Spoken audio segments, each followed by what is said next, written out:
Good day, everyone. We are transmitting right now from the Faculty of Science of Communication right here in our very own television studio.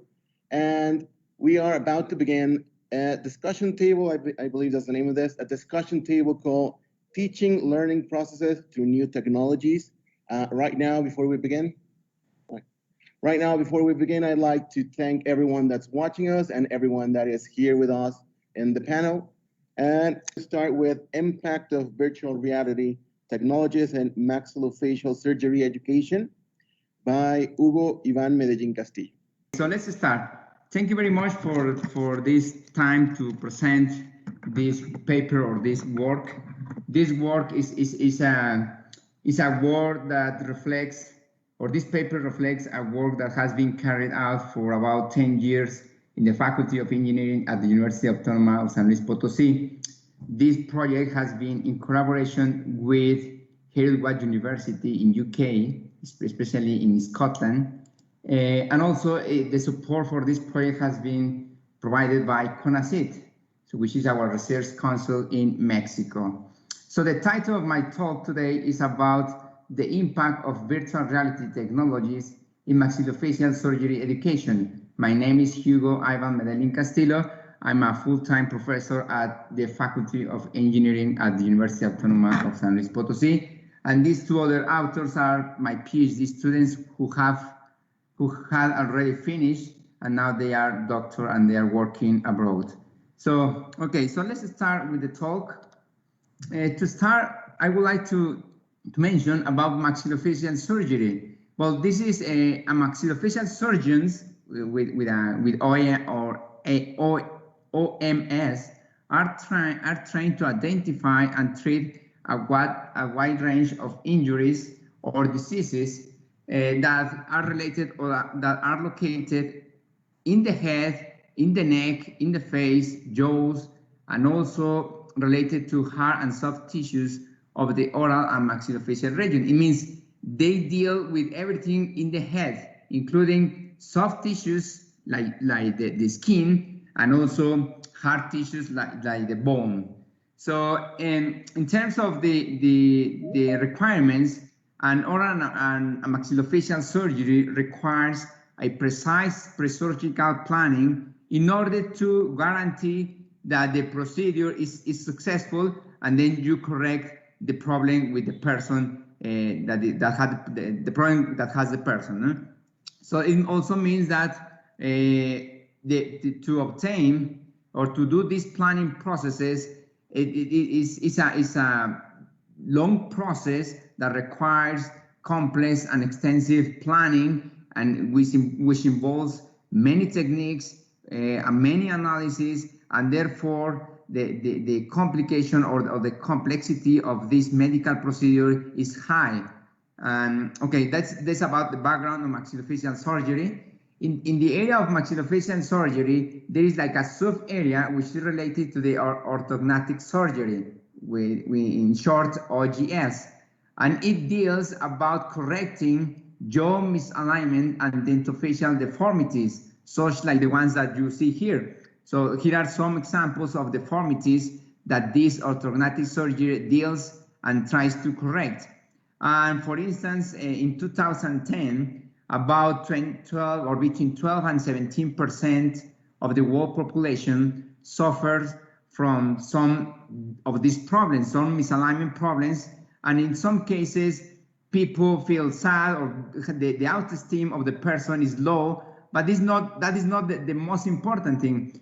The most important thing sometimes is that it causes some health issues. For instance, they may have air obstructions. It means that they have some problems about sleep. They have some rhinitis, pharyngitis, and at the end, it's a health issue that needs to be solved. In the case of a wrong swallowing, so when you have the teeth that are not properly aligned, then you may deal with problems about when you eat and when you swallow, you may have some problems about that things. Also, if you have noticed, people who have these problems, their voice is different as normal people say, and that also affects their autoesteem. And besides that, or in addition, we have some cosmetic issues. People doesn't feel, or the person who has that problem may not feel good in terms of autoesteem. So if we summarize the orthodontic problems, we can see that there are 4 types of problems, and also there are 4 types of surgical procedures, and they are summarized here. In the first case, we may have when the correction or the medical procedure to correct the chin is called genioplasty, and the surgeon has to cut this part of the bone and then to correct the misalignment.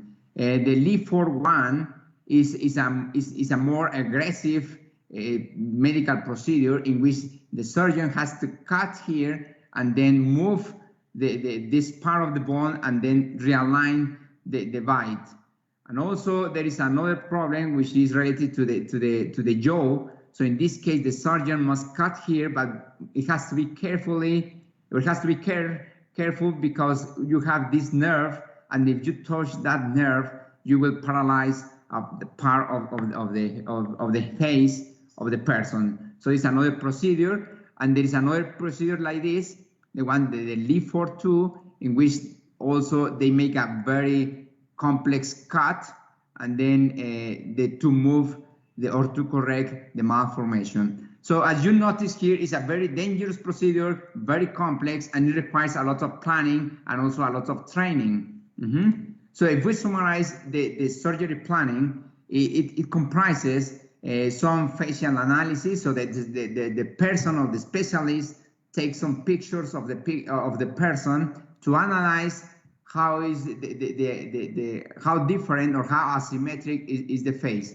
And then based on that, they also take an image or a medical image like X-ray, and then they start to make some measurements on this image range or X image, and then they do all these measurements and compare with some standard values, which are then or by comparing these values, they say, okay, your face is okay, or your bone is okay, or is not okay, and we need to correct those malformations or those misalignments.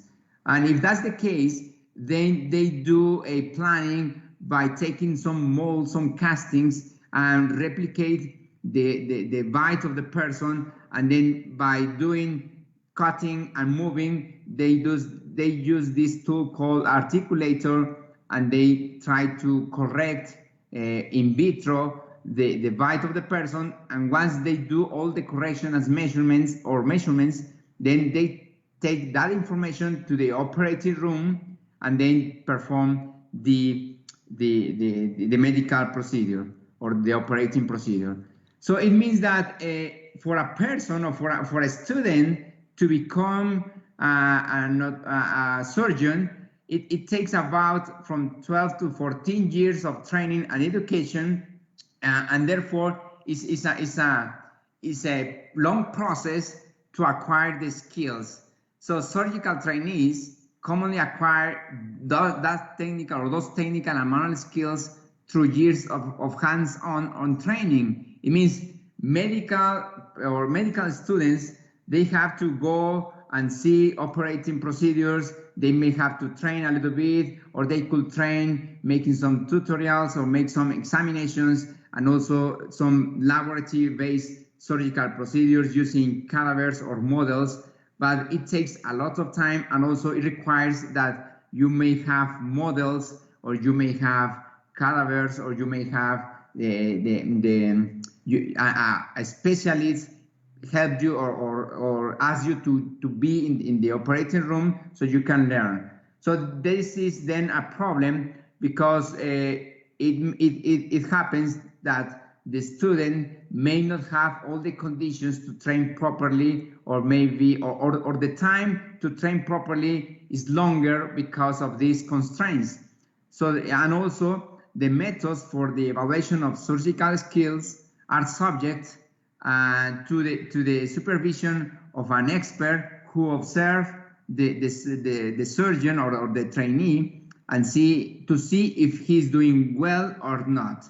So this is trying to solve these challenges of current education and training of this kind of surgeons. We propose a system called, well, a haptic-enabled virtual reality surgical simulator. It means a computer simulator that will allow the user, in this case the students, the practitioners and the specialists, will allow them to simulate and train oral and maxillofacial procedures in order to enhance their level of knowledge, experience, and manual abilities. So it's a computer simulator based on virtual reality and haptic systems. And therefore, we need to know what is virtual reality. So virtual reality, in short, is an artificial environment created in the computer by trying to simulate or emulate real behavior of the objects in a virtual world. So the person or the objects in the virtual reality environment must have or must behave and looks like if they were real. So that's about the virtual reality. And about the haptic technologies, as you may see in previous presentation, haptic technologies allows the user to feel and touch objects. So it means that if the person or if the student or the surgeon can use this kind of haptic devices, he can touch whatever he sees in the screen. So it allows them to have the sense of touch.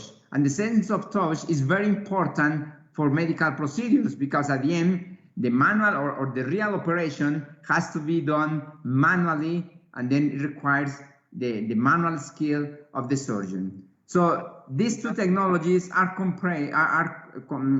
integrated into a system that we have developed, and it's called the OSIS system in short, but it's about the automatic surgery system. This system is the one that we have developed, and this is the interface of our system in which we have introduced virtual reality, and we can upload the models of the patient. We have the haptic cursor, so we have haptic devices, so the surgeon or the student can train or can plan the medical procedures in such system. So this is a general view of the system. And also, if we want to be more in detail, our system comprises several modules to perform the complete planning and simulation of the operating of this medical procedure. So we start by input the data of the patient. So we take some CT or tomographies or computer or image resonance.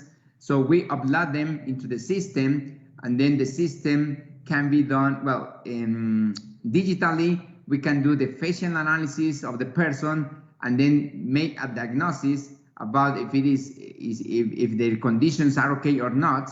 And if based on that, we can perform then the cephalometric analysis. We can perform virtual surgeries, cutting bone, moving bones to correct misalignments. And then once everything is ready, we can then provide the information or the output data needed in the operating room. So this whole system replaces the real procedure. So the real procedure has been transformed into a digital procedure in which everything can be done in the computer. So no need to use models or cadavers of persons. So everything can be done virtually. And to prove the system or to test the system, we did 3 main experimental tests to evaluate what we are proposing. The first test was about performing cephalometric analysis. It means virtual cephalometry training. So we're training students about doing cephalometric analysis. We also train the students to do virtual osteotomy. Osteotomy means cutting bones virtually. And also we train them about doing the planning of a complete medical procedure related to the correction of the jaw malformation or the orthodontic surgery. The participants that were taking this training included students to see how they perform, young practitioners to see if their small experience could help, and also we do the experiment with considering specialists in oral and maxillofacial surgery. This test was also to see or to have some feedback from the experts to see if it is real or if the system is performing properly according to their experience and knowledge. So the results of this test are summarized here. In the cephalometry training, we saw some, we asked the students to train doing everything virtually. So at the end, we observed that although the trainees obtained the largest errors and standard deviations because of their limited experience and skills, they were able to train and improve their cephalometric skills. It means although they didn't have good experience, they were able to practice and practice and practice in the computer. So that issue about training was solved with this system. Also, in the case of the osteotomy training, it means cutting bone, we do an experiment again, and the results, well, the methodology of the experimental test is shown in this diagram. I won't go into the details because of the time, but I will show you the results. So the results of this also suggest us about the participants who train in our system completed real osteotomy procedure faster and more accurately than participants who did not train virtually or who train traditionally. It means we compare students who train just by looking videos, normal traditional training, and the performance of the students who train in our system. So at the end, we observe that the students who train in our virtual system perform much better than the other students. So it means our system helps to train cutting bones, help the students to practice cutting the bone. And finally, we do the orthodontic surgery planning training by following a complete medical procedure. And then the results are summarized here. Again, I won't go into details because of the time, but I will say to you that the trainees were able to plan surgeries virtually. It means they did the whole planning virtually in our system. So it was more efficient in terms of time, and it was more flexible in terms of if I do a mistake, I can make undo and then go back in the process and then plan again what we are doing. So that was another advantage. So to conclude, I have written here some conclusions about what we have observed with the system. And the first one is about the functionality, which means that the functionality of the new proposed haptic-enabled virtual reality system for integrated orthodontic surgery procedures has been demonstrated. It means our system works and is effective in terms of planning and simulating these medical procedures. Also, haptic-enabled virtual training is an effective and objective training tool in oral and maxillofacial surgery. So therefore, it can be used in education for training students and for practicing or to make the students practice in a more practical way or in a more flexible way. Trainees enhance their surgical skills and time performance associated to the different procedures in maxillofacial surgery. It means the students improve their performance and therefore the system is effective. Also, the proposed system can be used for educational and training purposes. And in fact, some of the experts, they say that the system could be used for professional examinations and also to certify specialists in this area. So it was a good feedback from them.